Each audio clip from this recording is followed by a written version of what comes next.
Folks, we're just waiting on a few more.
The House Agriculture Committee will come to order. I'd like to take a minute for a moment of silence for the MSU victims and their families.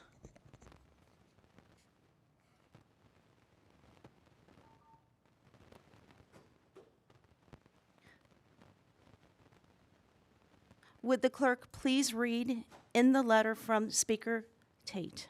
In a letter dated January 12, 2023, Dear Mr. Clerk, I appoint the following members of the 102nd Legislature to the Standing Committee of Agriculture for the 2023-2024 legislative session. Reggie Miller, Chair. Veronica Peiss, Vice Chair. Representatives Devendorf, Reingens, Young, Stone, Fitzgerald, Kofia, Nair, Minority Vice Chair. Vanderwall, Bierlin, Roth, and Smith. Thank you. Would the clerk please take the attendance? Chairwoman Miller, Here. Peiss, Representatives Stone, Here. Young, Here. Kofia, Here. Devendorf, Fitzgerald, Here. Reingens, Here. Nair, Here. Vanderwall, Present. Roth, Here. Bierlin, Here. Smith. Present. Madam Chair, you have a quorum. Thank you. Representative Stone moves to adopt Wednesday at 9 a.m. in room 327 of the House Office Building as the normal day, time, and location for meetings of the House Agriculture Committee. Will the clerk please take the vote? Madam Chair, Yes. Representative Peiss, She's absent. Stone, Yes. Young, Yes. Kofia, Yes. Devendorf, Fitzgerald, Yes. Reingens, Yes. Nair, Yes. Vanderwall, Yes. Roth, Yes. Bierlin, Yes. Smith. Yes. Passes. The House Agriculture Committee will follow Chapter 4 of House Standing Rules as adopted on the House floor. We will now move into the presentation portion from the Michigan Department of Agriculture and Rural Development. Please come up and introduce yourselves to the committee. And members, please hold your questions till after the presentation. Good morning, members, and thank you, Chairwoman Miller, for allowing us to come in here and introduce all the great work that the Department of Agriculture and Rural Development does for the people of the state. I am Ashley Steffen. I am the Director of Policy and Legislative Affairs, and with me in doing the bulk of the presenting today is our Acting Director, Kathy Anger. So we're going to just give a very brief overview of what the department does, a little bit about all of our different divisions.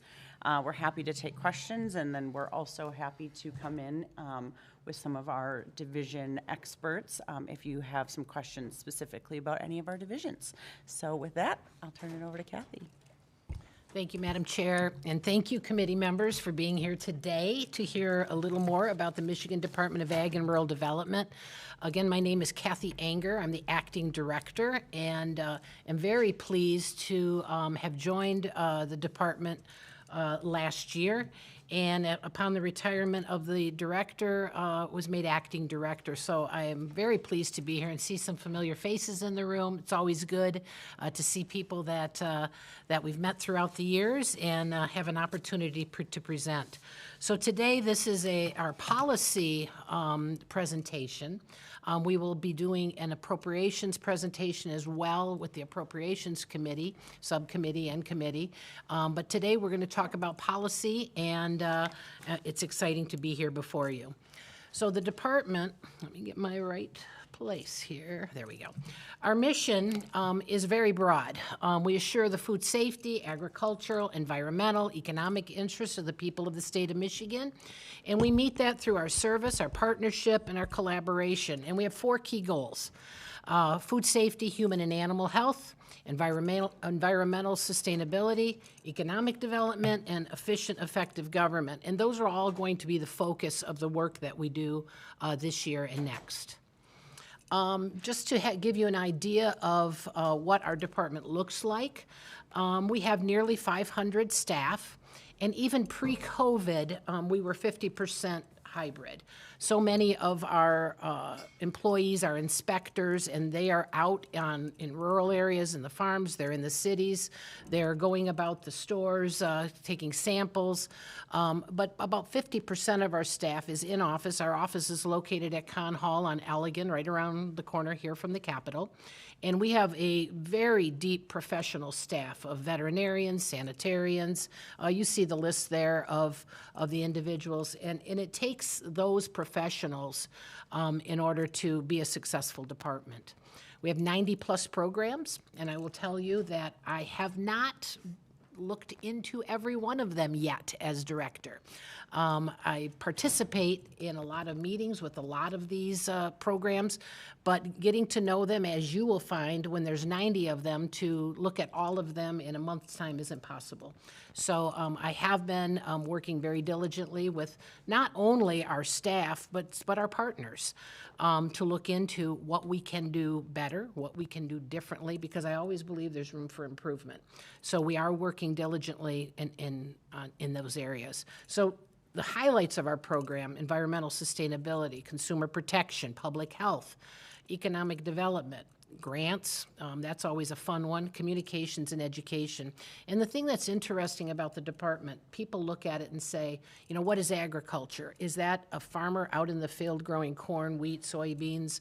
Is that our fruit producers in parts of Michigan? But there's so much more. It's looking into all of the things that protects our planet, protects our state, our water, our soil, and making sure that we're being attentive to that as we're doing agriculture. I like to tell young people that there are a lot of careers in agriculture that you may not realize. And that's one of the things that I think we're doing as a department, is attracting young people through those conversations, through some of our visits at schools, is talking to them about all the careers that take place. We have a lot of scientists in our department, and I think that's an exciting part. We have 6 divisions. Ag development, and that's the one that looks at the economic development of the state as it pertains to agriculture. The animal industry, environmental stewardship, food and dairy, our lab division, and pesticide and plant pest management. If you've heard of some of the pests that have been in our state, spotted lanternfly, woolly algid.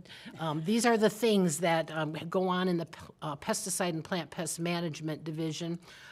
Food and dairy, making sure that the milk that you drink in this state and that is transported across state lines is safe for consumption, and that it contains what the label says it contains.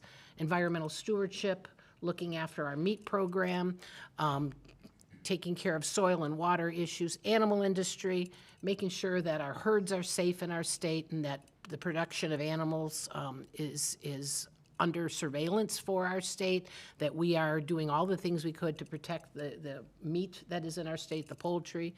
If you've heard of high-path avian influenza, that is a piece of what our animal industry does within the department. You may remember that the governor cited a new office within our department, the Office of Rural Development. Because our state is primarily rural, we have to recognize the challenges for rural Michigan and make sure that we are making an effort to build a more prosperous and rural economy and richer communities.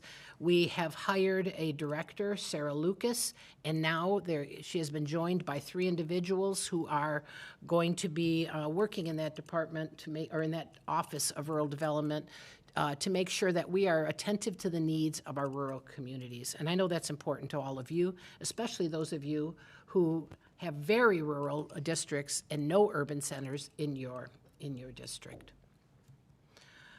Just to go over the divisions, food and dairy, what do? They protect public health. And it sounds kind of like, why would that be what the food and dairy division does? It's testing of milk products, it's testing of dairy. If you've ever seen one of our inspectors in a grocery store, they go in and they pay a visit to a store, they remove things from the shelf, from the coolers, they bring it back to our lab division, and that product is tested to make sure it contains the milk fat that it says, that it was stored properly, that the temperatures were correct, and that it made it from its place of origin to that grocery store for human consumption. That's protecting the consumers. And that, when we have milk is the #1 agriculture product in our state, and so when you talk about that, our dairy industry is a huge economic driver of our state, and so we want to make sure that food safety and the food that comes out of our dairies, our grocery stores, is safe for consumption, so that has to be a top priority. The animal industry division, when people think about animals, sometimes they confuse our role and our mission statement with DNR. Ours is domestic animals, livestock, and pets, where when you hear from the DNR, you're going to hear that they're thinking about animals that are in the wild, that are not pets and raised on farms. So we have a state veterinarian, Nora Wineland, who is responsible for all livestock, poultry, disease program, toxic substance, contamination that relate to animal health. And that's making sure, and I'll give an example, that the meat that we eat is safe for consumption, that when it leaves that farm, we know where it's going, we track those animals to make sure that they make it to their destination, and then other entities oversee the actual production of that. But we know, if cattle are raised on a farm and they make it to the processor, we know exactly where it came from by tracing it.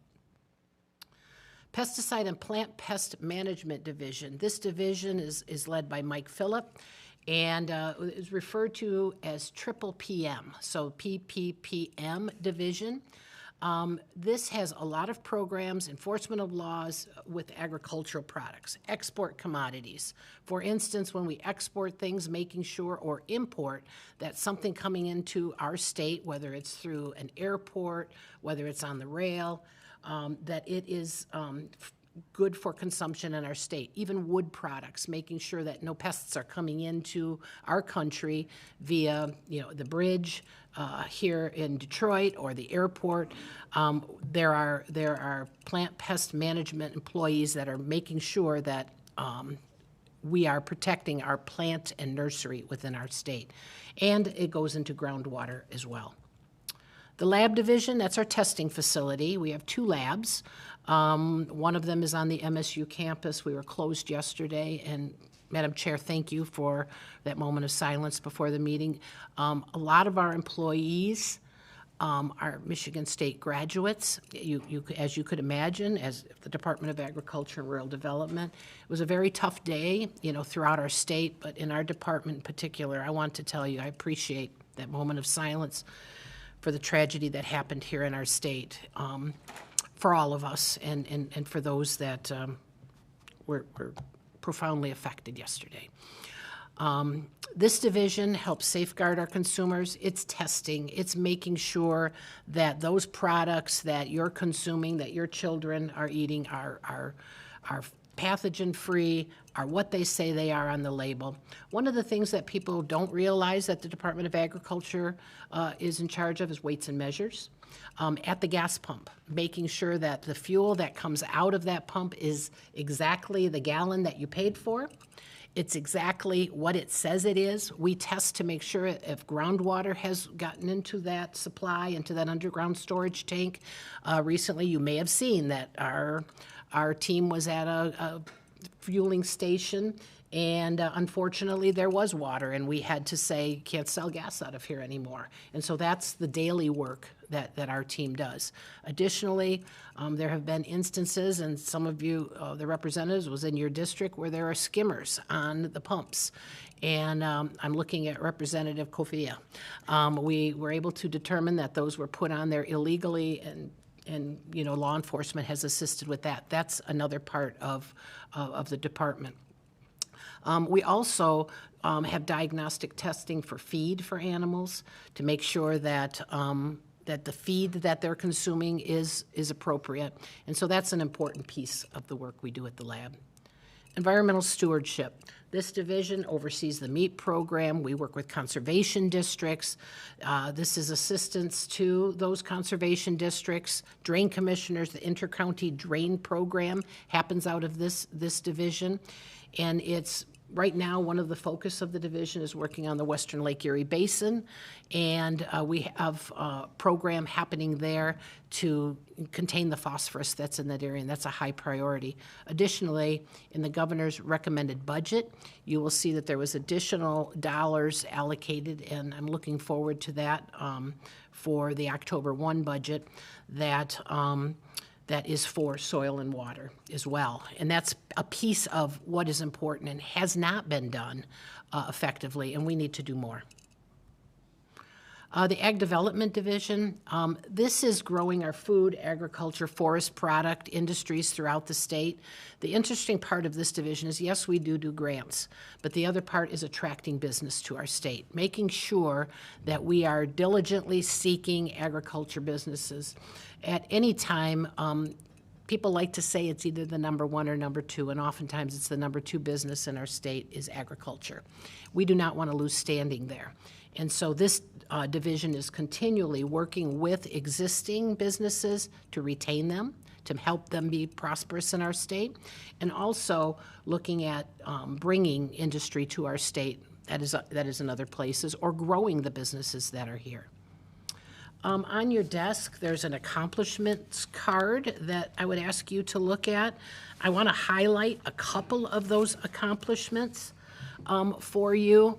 But that is we're happy to meet with you and go over many of the things. We had to limit to a small list on that page, but I will tell you the accomplishments are many. One of the things we're most proud of is being able to support underrepresented, minority-owned businesses, veteran-owned businesses in our state, and that's Food and Ag Investment Program grants. We learned that in those businesses, about 41% of them were minority-owned, 35% women-owned, and 12% veteran-owned. And so part of our goal is always to attract more and different, diverse projects to our grant programs. So we want to make sure as we meet with you that you know what those programs are so that you can share with your constituents, because they may be eligible for some of those grant programs. And we definitely want to expand our footprint in the state with that. And with that, 189 new jobs were created. Protecting animal health. One of the things that happened, and it happened in Monroe County, was that a pet was killed, a dog was killed, using a substance called methomyl. And that happened, and with the cooperation of the Monroe County Sheriff's Department, we were able to find out that that was purchased, used in a wrong way, to poison an animal. That person was brought to prosecution. But the good news, and if there is some in this story, is that now in order to purchase that substance, you have to be a certified pesticide applicator. It's not just someone can go in and buy something that could harm a pet or use in a inappropriate way, and it will limit the misuse of that chemical. And that was an important accomplishment for that division and for our department. Additionally, I'll bring up the spotted lanternfly again. That is a pest, an invasive pest that is permeating the state, and we were able to contain it, slow its spread, along with collaboration with Oakland County officials. And we surveyed, treated, we did an emergency management team there in order to protect our grape crop, which is the primary interest for that pest. And so it's going to give growers in our state, and primarily, on the west and northwest part of our state, an opportunity to prepare if this pest were to invade our state further. But we were able to contain it at that time. Our 2023 enacted budget was about $187 million, and you see that most of it was ongoing general fund at the tune of about $66 million, one-time general fund, $57 million, and then federal funds and restricted funds made up the rest of that. Our appropriations presentation, like I said, will go over the governor's recommended budget, but at this time, since this is a policy committee, we'll keep our comments to the current year budget. And, we'll take any questions. We can bring any subject matter expert, Madam Chair, that you would like to have at this committee. If there's a time when you want a presentation on invasive species, on our grant programs, on any one of our divisions, we'd be happy to bring individuals here and expand and share more information. But I know you had a busy committee today, so I kept it a little bit shorter than I ordinarily would have otherwise. Thank you. Thank you for that great presentation. Right now, we'll take questions. State Representative Reingans, you had a question? Thanks, Chair. Thank you so much for being here. I have two questions. I am on the Health Policy Committee, and I'm interested in asking about school lunches and the relationship with Michigan's agriculture industry. Does Michigan currently require any sort of minimum amount of school lunch produce be from Michigan agriculture industry? Not at this time, not that I'm aware of, but I have had a meeting with the Michigan Department of Education to talk about the programs. Mm-hmm. I have, as a former school administrator, I have interest in that completely. And, one of the stories I like to tell about school lunches, and I'm glad to hear that you're on health policy, that was one of my favorite committees, is that children will pick what we give them to eat for lunch. And if they don't choose it, we have to figure out why. And so if there's a healthy option and they don't choose it, why aren't you choosing it? So one of the stories that, and maybe you've heard this before in our school, why don't the children choose a whole apple? What's going on? Why is that whole apple bowl sitting there and sitting there and sitting there? Wonderful Michigan apple, but no one's choosing it. So you ask the children first to third grade, why aren't you choosing it? In a small group. guess what? They can't bite it because their teeth are missing. And so what did we do in response to that? Get sliced apples. And sliced apples are easy for them to consume. And so then apples started moving. So sometimes it's drilling down into why that healthy choice. Other times, they pick the first thing that's there in the line. So it's switching the way the food is. But we are happy to work with the Department of Education, with agriculture, because one of the things that moving Michigan products to schools, moving Michigan products to hospitals, moving Michigan products to institutions, it would reduce the amount of driving that happens. You know, it's close in proximity, but it's going to take work between the agriculture community, between the, you know, the receiving school, because there already are ingrained ways that they're doing that. But I think there is a solution there, and we would love to work with the Department of Education on that. Great, thank you. And that apple example is literally my kindergartner right now has a wiggly front tooth and keeps asking me to cut her apples. So Yes, we can all relate to it, yeah, right? right. So the other question I had was related to. So I'm really excited to be on the agriculture committee, but I'm excited to cross-pollinate with the behavioral health committee also. I'm a member on that committee, and as I was campaigning, I heard a lot from farmers. My district is rural Western Washtenaw and Southeast Jackson County, so we have a lot of small farms. I heard a lot about farm worker and farmer mental health and mental health concerns, and I'm curious what you've heard at your department level, and if you haven't heard a lot, I'm wondering if we can talk more about it at another time. I'm happy to engage on that. And, you know, we need only look, pardon me? Oh, yeah, the Farm Stress Program, absolutely. And I'm happy to talk about mental health issues at any time because it permeates every industry. You know, we need not look further in the week than yesterday to say something's wrong with overall health in our state, in our country. There's more we can do. And regardless of what industry it is, I absolutely believe that we need to be attentive to people's healthcare needs. We need to have health policy, including mental health policy that serves the people of our state. It was dismantled many years ago and unfortunately has not yet been built up to the point where there's access for all.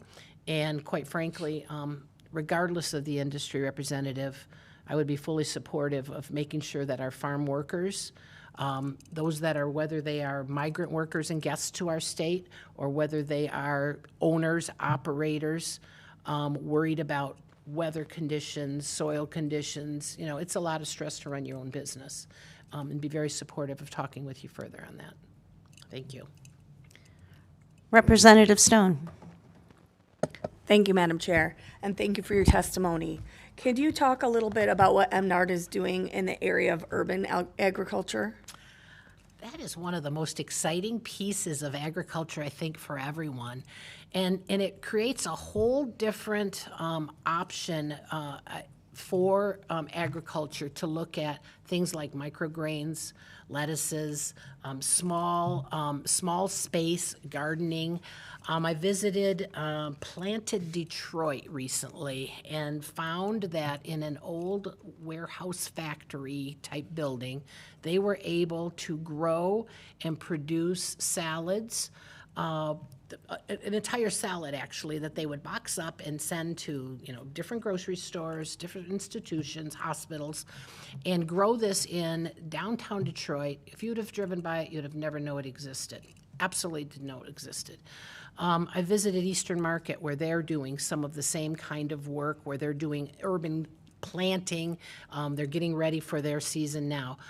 So I guess the question for me is, what can we do better to sustain agriculture in our state? And it's looking at different opportunities. If someone is in an urban setting, they may not think about agriculture the same way the west side of Michigan or Jackson County or Western Washtenaw or just anywhere where there's wide open spaces.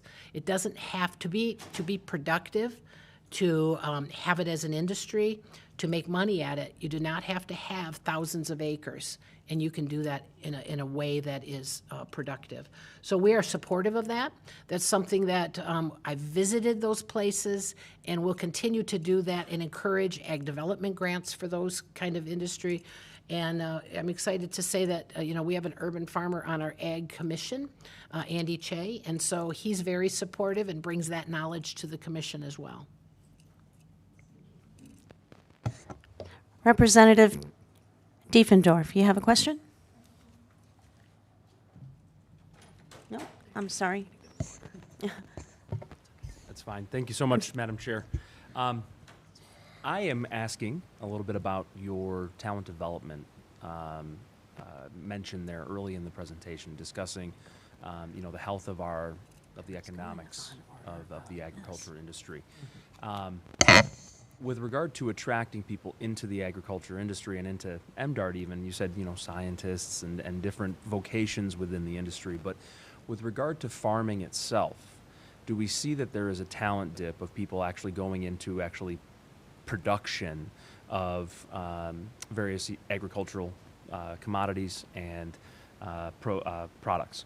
The reason I ask is because I do come from a more urban district. That's where I represent now. I grew up in a more agriculturally focused community.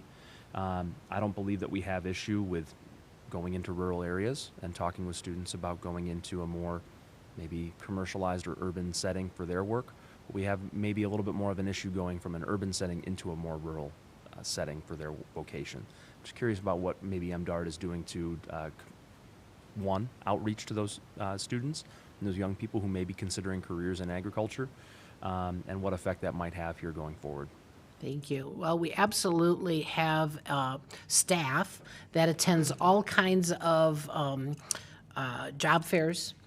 We go out and we do talent searches to find staff for our department. What you're asking about, whether legacy farms continue, whether farming as we know it continues, that's a challenge for the state of Michigan. You need only ask some of the individuals in the room who represent large farm organizations what the age of a farmer in Michigan is, and you're going to find that they're aging. And so having that generational farming, it needs to be attractive to our young people. I've visited farms that are corn, wheat, soybeans. I've visited farms that are vegetable, truck farmers, and it's the same challenge. It's not only attracting our Michigan people, but it's finding workers to come and do the work on the farm. I think we have a lot of ground to make up in that area. No pun intended, but we actually have to do better at that in making the careers in the industry more attractive and saying the things, when I look back to the slide, I want to show you again real quickly here. There we go. Veterinarians. There's a shortage of veterinarians in our country, not only in our state. We have jobs that are open for months at a time, and we're not able to attract staff. Sanitarians, entomologists. I mean, they don't think about, young people aren't thinking about that as a career option. So we need to do better at our universities. We need to get in there and talk. We have an individual that goes continually to talent search, diversity, equity, inclusion meetings, attracting, because we don't have a cross-section of our state in the agriculture industry. And we need to do better at that, Representative. Thank you. Next question will be from State Representative Vanderwall. Thank you, Madam Chair. Appreciate it very much. Thank you for being here. Just a couple of real quick questions. How does MDART and EGLE work in conjunction with each other? In Eagle? Did you say Eagle? Yeah. Okay. Well, we're both located in Con Hall, so we're steps apart. That's a good start. But there's a lot of things about our department. I think the best way to say it is there's different pieces of soil and water that we're responsible for in Eagle. We work in partnership. That's a sister agency, but their role is different than our role. So we see compliance in a lot of areas, and they may be the regulatory agency that has different role than we do. So we work together, I think, very well. You know, there's times when they call us to some situation, if there's a spill or something that happened in a waterway or something, to find the point of origin, if it's agriculture, if it's, you know, if it's a agriculture producer or a farm, something like that. But our role is completely different than theirs. Very good, thank you. And then the last question that I have, and been very involved, of course, you know, my area is pretty agricultural based, and a lot of discussion right now on groundwater testing, groundwater withdrawal, the aquifer. Where are we as a state compared to other states when it comes to some of those issues, and where we are, and more well monitoring in making sure that our aquifer is in good shape? So a piece of that is going to fall under Eagle. You're correct. But think about this.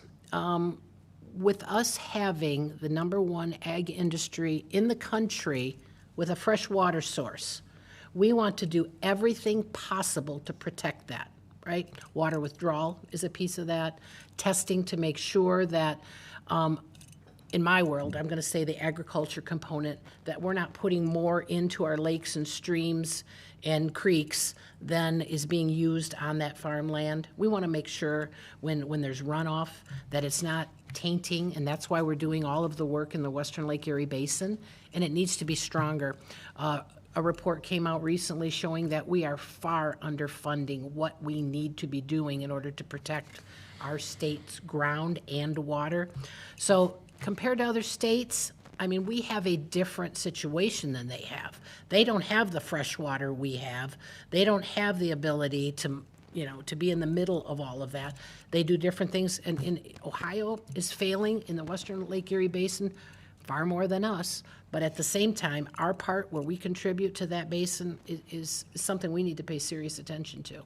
So we'll continue to work on behalf of Michigan residents in agriculture to make sure that when we're putting fertilizer on a crop, that we're putting the appropriate amount that will stay right there in that ground and not leach into the, you know, leach into the waterways. Those are important pieces of what we're doing.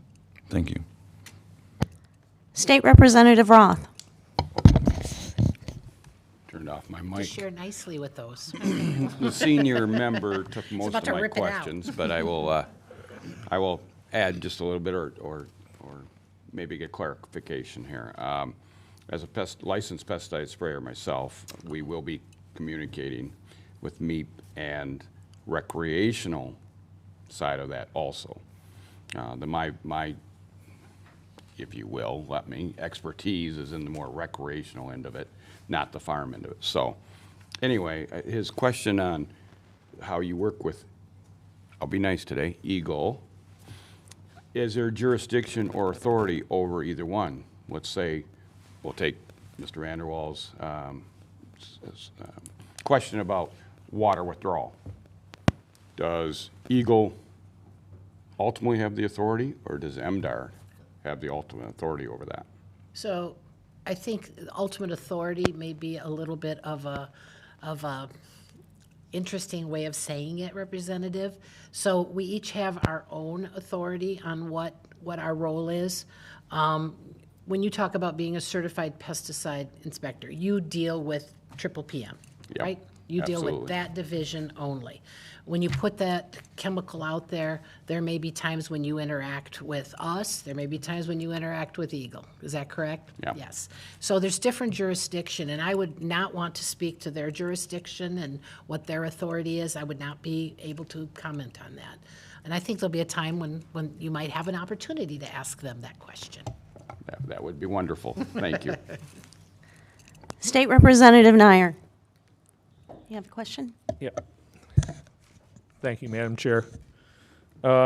Just a couple.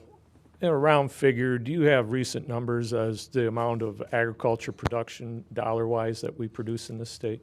I do.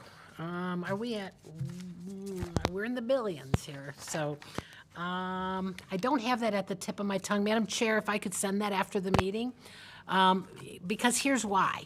A recent report came out, and I don't want to give the wrong figure to you, Representative, and so if you would allow me, I will send that to your office, and I'll send it to the chair, and she can distribute it to all. rough, along the same lines there, number of people that are employed in the state in In relation all to, ag, and related fields. same answer. I'm going to give the same answer to that as well. All right. Last question, the Office of Rural Development. Can you sort of maybe give a couple of highlights of what the goal is, being that's a new office, what Sure. their objective is, and a couple of Yep. things that you'd like to see accomplished within the next year or two? Absolutely. And I think one of the things that you're going to find with this office and what Director Lucas has been doing since she was hired almost a year ago, she's been going around doing a lot of listening meetings with municipalities, with focus groups, with residents in coffee shops. I'm going to say right down to, you're going to meet with a group of people, and then you stop for coffee and you ask a few questions at the shop. What are your 3 top issues? What are the things going on in this community that we could be helpful with? A lot of it is going to be interagency cooperation. She's going to be able to, together with MISHDA, together with other agencies, be able to take the things that she hears in those communities, whether it's about housing, and that's a big one. A big one is about childcare in communities, jobs in communities. So working with MEDC, with MISHDA, with others to bring together for our rural communities, give them the attention they need. We're learning from agriculture that housing is a huge issue.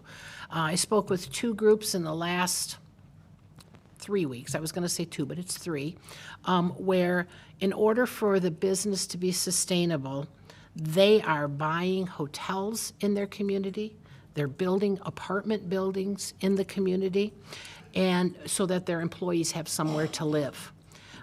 That's a housing shortage in a community. When you come and bring 1,200 jobs to a community and there's nowhere for them to live, that's a problem.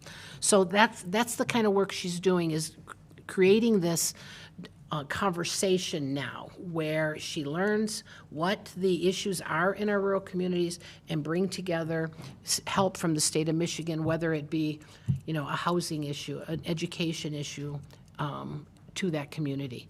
And thus far, it's been very successful. It's been well received. 3 staffers came on, policy staff, grants staffer, outreach staff, and they're going to be working with her in that office in order to better serve our rural communities. You're going to see a lot of different things going on in the near future that are going to be helpful to your area. Thank you. Thank you. Next question is from State Representative Young. Thank you, Madam Chair. And again, good morning, and thank you all for being here. So I want to piggyback a few questions back. Let's go back to urban farming. I represent Northwest Detroit, Redford Township, southeastern Livonia, so all these urban areas, but particularly in Detroit, I represent a community known as Brightmoor. So people know that Brightmoor is like home to urban farming. There's a lot of good stuff going on there. Because we have an issue with our city having a food desert and not even being able to really afford the fresh fruits and the fresh vegetables that people need, that families need, and particularly our children need. So it's a good thing to be able to find it right around the corner. We've got lots of vacant land in Brightmoor. So now my question is, because you said that, yeah, we support urban farming, we do that, but I need details. So do you have any statistics that you can share with me on, like, who are the folks? Where are the dollars going? Is there an average amount of a grant that an urban farmer could expect to get? We can talk broadly, but I want to have a follow-up conversation just to be certain that Brightmoor is being looked after and seeing what type of resources they can expect to get from your department. Absolutely. I'll make sure that we make a follow-up appointment with your office, but I do want to mention a couple of things in that vein. When we think about urban farming, think beyond the vacant lots and planting, and this is a good piece of it, because what happens in that neighborhood is school children will come and participate. I visited an urban farm in Grand Rapids, and there's a young man that is the farmer there, and he was very quick to say that the school children say, I want to be like you when I grow up. I want to be a farmer like you. When kids come into a situation like that and they're planting a tomato and they've never eaten a tomato, They walked through that little garden and they were picking cherry tomatoes and popping them in their mouth right then. So putting their hands in the soil, watching the plant grow, that's a huge part of what urban gardening is, what urban farming is, and how our children will eat better, Representative, and develop a palate. The other piece of agriculture in urban areas is the processing piece. It's not just growing, but it's also processing. I visited a processor last week that was processing beets, and a very lucrative business in an urban area where jars of beets were being in front of my eyes. I could show you a video if you want to see it after this, where there were giant bags of beets that are there. The next thing they're in a peeler. The next thing the staff is putting them in the jars, pouring the liquid in. They're going through a conveyor. They're going to a labeler, and they're being put into cases, just like that. And I was fortunate to eat warm beets that day, and it was excellent. But that's in an urban area. So don't limit your thinking only to those vacant lots. Think about if you have space in Northwest Detroit and in Redford that we could attract someone for processing, someone for another piece of that urban I get it. experience. We have a commercial kitchen Absolutely. where they do that type of work in Brightmoor, so Absolutely. you're correct. And, you know, at Eastern Market, there's a lot of that going on, and there's no reason that couldn't be replicated in your district. So in addition to that, since we're talking about it, what type of oversight does your department provide as it relates to these processors and these farms and all of that? Well, you heard me mention inspectors. That's a piece of it. When it comes to like restaurants and things like that, that authority is delegated to the local health departments. But our role in like the factory I mentioned, the beet factory, our inspectors are there making sure that it's properly, that process is sanitary. You saw on our list of employees that sanitarians, et cetera. So that's one piece of it, and it's licensing those commercial kitchens, those kind of things. Okay. Madam Chair, just one more question. Thank you. So there is an organization that's amazing to me, Detroit Horsepower, and they're looking to bring horseback riding to the city of Detroit for students. We've been working with Detroit Public School Community District to find a location, and they are looking to bring just that horseback riding to kids in the inner city. Would that be something that your department will have any role in? I would have to explore that one and learn more about it from you and see what they're trying to accomplish and what that would be. But, you know, you did hear me say that the health of domestic animals, horses being that, is a piece of our department. So I'm sure that there's a role. I don't know exactly what that would be depending on what that program looks like. Okay. Thank you so much. you. Thank you, Madam Chair.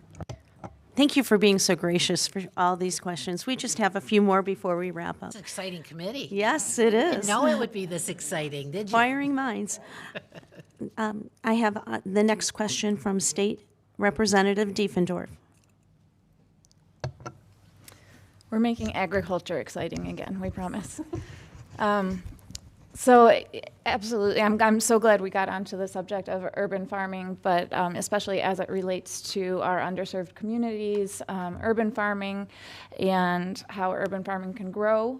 I think we're going to be doing a lot of conversations around that. While we're in that realm, what is the Department of Agriculture already doing towards supporting our BIPOC communities in efforts to be trained in going into farming for those folks that want to shift into farming if they're not already in farming, or have support in expanding agricultural businesses if they're already in farming, or to get to retain property of farming land outside of cities if they want to have property of, if they want to have ownership of land for farming outside of urban areas, and to also be trained in the business of agriculture so that they can go beyond the training of growing food and into running a successful business, so that we can have support in every process of of agriculture for our underserved communities, but in particular BIPOC communities who have seen significant changes in how much agricultural land they own, from much more to very little today, and also a significant loss of land due to inequity over time. And that's my first question, and I don't want to forget that. But the second question I do want to ask and want to have on the table is, I would love to know what the Department of Agriculture is doing to ensure equity for our migrant workers. So there's a lot of questions in there, but I'll try to encapsulate an answer that will be satisfactory to you. So I'll start with the migrant. We have the Migrant Labor Advisory Board that exists within our department. And so that's made up of several individuals who are either migrant workers, represent migrant workers. My belief is that a migrant worker is a guest in our state and should be treated as such. So we do the housing inspections for our workers, make sure that the place where they are going to live while they are guests in our state, that is safe, that is adequate, and that they're treated well while they're here. Additionally, if workers are here on a H-2A status, there's a certain provisions federally that we have to comply with as well, and we make sure that that compliance takes place as well, Representative. So I would say that our migrant program in attracting workers from other places, we still need to, for us, the big issue is the shortage of labor. But when they're here, as guests in our state, I believe they're treated well, and we make every effort to make sure that that's true. Your questions about urban gardening, farmland preservation. In the Environmental Steward Division, farmland preservation is one part of the work that they do there, and that's a program where you dedicate your farmland for a period of time in exchange for a tax break, essentially, and that's one way of preserving farmland in our state. When you asked about attracting talent, the premier university, agriculture university in our state is right here in East Lansing. Students come here to become agribusiness, agronomists, scientists, entomologists. I mean, the premier university for that training. We have a strong partnership with MSU Extension, which is a huge training program. Every day I get emails about if you want to be a food entrepreneur, if you want to be a beekeeper, there's either a free or very low cost seminar that you can attend. Our staff sometimes present at those kind of meetings along with representatives from MSU. We go to all kinds of conferences, workshops, wherever people are, our staff is presenting. And so how do we attract? By being out there and showing what we do, making it look attractive. One of the things is having well-paying jobs within agriculture. People seek first to have a paycheck in an area that they enjoy. And so that's a piece of it too. So making sure that it's sustainable economically for families as well. Can I clarify? And maybe I was misunderstood. So you said I believe they are treated well. So I would be interested in understanding exactly how migrant workers, how you ensure they are treated well. And I didn't ask about how we're attracting agricultural talent or BIPOC folks who are interested in farming, but rather for those BIPOC folks who are interested in farming, who have already started the initiative, put forth the initiative to get into agriculture. What is the Department of Agriculture doing to support those folks? So are there programs for BIPOC farmers? Are there programs already within the Department of Agriculture to ensure that folks get access to land or get training specific or get startup programming for success in agriculture already existing within the department that are in particular focused on ensuring that we're supporting our Black, Brown, and Indigenous communities? So our grant programs are available, and of course, you heard me speak about the success that we've had in diversity, on our successes for last year, and improving the percentage of minority businesses that we've supported. That's a huge part of what we can do in ag development. Acquiring land, that's a challenge for anyone. I don't know that we have a program that helps someone acquire land if they have an interest in farming, but if they have a business entrepreneurial idea, one that they've started that they need help with.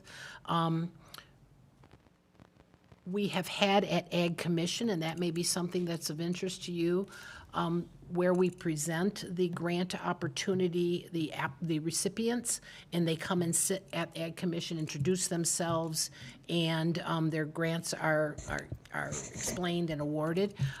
It has been very common that it's minority-owned businesses that are there. And it can be as much as, going from not having a dishwasher in their business and doing everything by hand. They write a proposal saying if we had a dishwasher appliance to help, that would, shorten the amount of time that our workers are doing that, and they would concentrate on packaging or preparing the products. They've been awarded grants for things like that. So I think that we are very much so looking at our minority, women-owned, veteran-owned, and making that a priority. And I just want to add that this is a very important topic. Let's take it offline, and we can discuss this further with you. Thank you. And we will be returning to this topic. In the interest of time, we're going to need to wrap up here. So Representative Stone moved to excuse absent members. There being no objection, the motion prevailed by unanimous consent. There will be no further business from the before the committee, and the committee will stand adjourned.